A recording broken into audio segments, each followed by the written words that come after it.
Today, we play America's favorite game, Would You Press the Button? Okay, it may not be America's favorite game, but it's definitely one of mine. And of course, we throw a little spice into it, making it NBA edition. So basically, we're gonna see a scenario, right? It sounds good, but then there's one bad thing about it, and you have to say whether or not you would press the button, meaning you would do it. The best example I've ever heard was you make it to the NBA, but you make it minimum wage. And we're not even talking about NBA minimum wage. We're talking about $8.25 here in Illinois. Do you press that button? It's always been my dream to make it to the NBA, but if I make it $8.25, I ain't got enough money to support myself or future kids. I don't think I pressed that button. You feel me? It's very, very fun, and we're gonna get into it after the shout out to the day.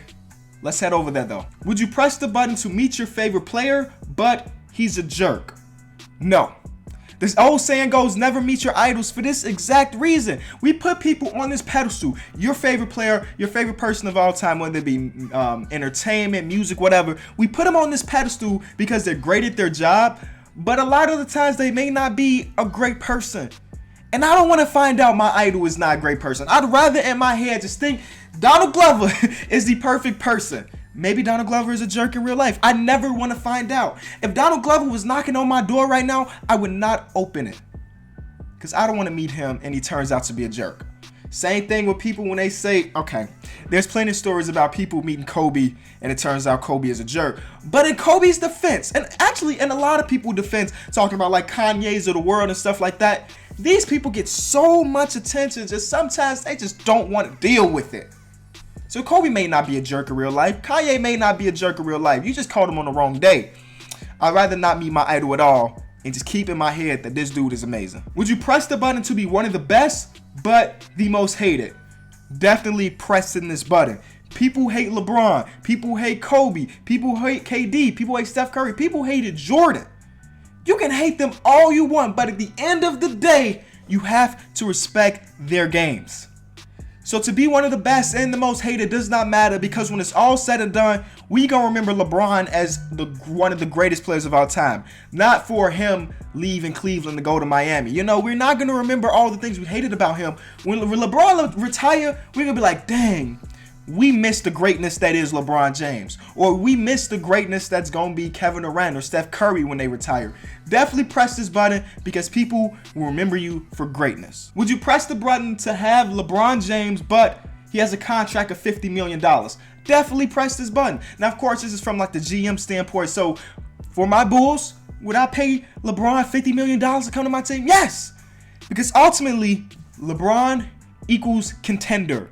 It don't necessarily equal championship ring, but it definitely equals contender. You bring LeBron to any 30 of the 30 teams in the NBA, they're immediately a contender. Throw him to the Suns, throw him to the Kings. He's going to make the people around him better. Again, that don't mean he's going to win a championship, but at least they're going to contend. You're going to make a lot of money because you can market LeBron James, because he's one of the most marketable players ever, because he ain't done nothing off the court that's bad for his rep or anything like that. And even though, again, a lot of people hate him, there are a lot of people that love him. You know how many jersey sales you would get of LeBron head on the Bulls jersey? Number 6? Come on now. Press this button. I would definitely give him a $50 million contract. Would you press the button to have a contract with Jordan, but it's less than $1 million?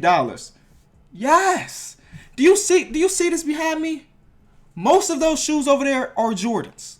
I'm a Jordan brand fanatic. I love the classic Jordans, the original. I guess I would say 1 through 15. I love anything after that. I'm not a huge fan of.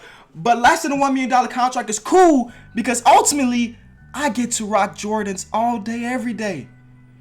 The Adidas, all right? Adidas gave this big old U-Haul truck to Giannis full of Adidas shoes. And Giannis didn't even sign with their company. They were trying to get him to sign. He didn't even sign. He kept those shoes. I would love a deal less than $1 million and a boatload of Jordans. Like there's Jordans out there that I want that I ain't got the money to pay for, or it's just hard to find. And if I sign with Jordan Brand, I could probably call him up. Can I get the KOT4s, please? Right your way, Kenny. And we done. They could pay me $0, but guarantee me whatever shoe I want, and I'm saying yes. Sign a Jordan Brand. I get a Jordan tattoo for that. Somebody send that to Jordan so we can make this deal happen. definitely pressing that button. Would you press the button to go to the finals 10 times, but your record is 4-6? Yes. Yes, because ultimately at the end of the day, you have 4 rings. No, you were not perfect, but you got 4 rings. You know, majority of NBA players don't get 1, and you got 4. You could just rock them on whatever combination of fingers you want. You got 4 rings. I would go 4 for 20. Honestly, I would. Because it means something getting to the finals 20 times, first of all. And winning 4 times. I'm pressing this button, without a doubt. Getting to the championship 10 times alone is enough for me to say yes. Elgin Baylor, what? He went, I think he was 0 for 8 or 0 for 9 or 1 for 9. Something like that. Elgin Baylor went to the finals so many times, but never won it all. But we respect Elgin Baylor, right? Press that button. Would you press the button to have your team get 3 first-round picks in a row, but you don't win a championship for the next 10 years? No. You can legitimately become a contender without having a single first overall pick. The Warriors haven't had a first overall pick. They just drafted well. They drafted Klay Thompson. It was a lottery pick, but it wasn't first overall. They drafted Stephen Curry. It was a lottery pick, but it wasn't first overall. Drafted Draymond Green in the 2nd round. You can become a contender without having first overall picks. I'm not pressing this button. 10 years without winning the championship. First of all, there are plenty of teams that don't go 10 years without winning it all. But like, just to have that choice, you know, I'm not pressing this button at all. Would you press the button to foul out every game, but you're a top 10 player? No. All right. Now, that may make me sound like an idiot, but if I can't play crunch time minutes, then I don't want to play. It's just that simple. There's no reason to be like that. It doesn't make sense to be a top 10 player and not be able to close out a game for your team. If you foul out every game, that means you're missing a significant amount of the game. I'm not pressing this button. I'll settle for a nice role player that doesn't foul out over a top 10 player that fouls out every game.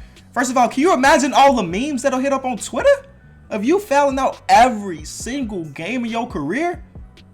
Nah, I'll pass on that. Would you press the button to have the best handles, but you're in the D-League? Yeah, why not? The D-League is still professional basketball. You still make a living for hooping. And not to mention, I'll just go up to like some YMCA every once in a while. Basically, do what the professor does, where he occasionally just go to gyms and just tear it up and then go home. Cross everybody up, go home.